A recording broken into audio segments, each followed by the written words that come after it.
Deca koje su odrastali u rigidnim porodicama, gde su roditelji imali toplo-ladno ponašanje, gde nisu bili emotivno zreli, gde nisu pokazali deci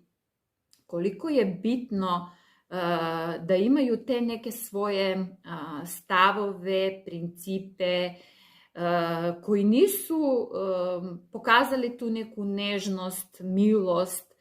gde je ta komunikacija bila ograničena, ta deca se teže uklapaju u vršnjačkoj grupi, teže uklapaju dalje u životu, teže uspostavljaju socijalne interakcije. Na kraju dana te osobe su podložnije usamljenosti, čak što više naučno dokazano da te osobe su više podložne i na neke psihijatrijske dijagnoze.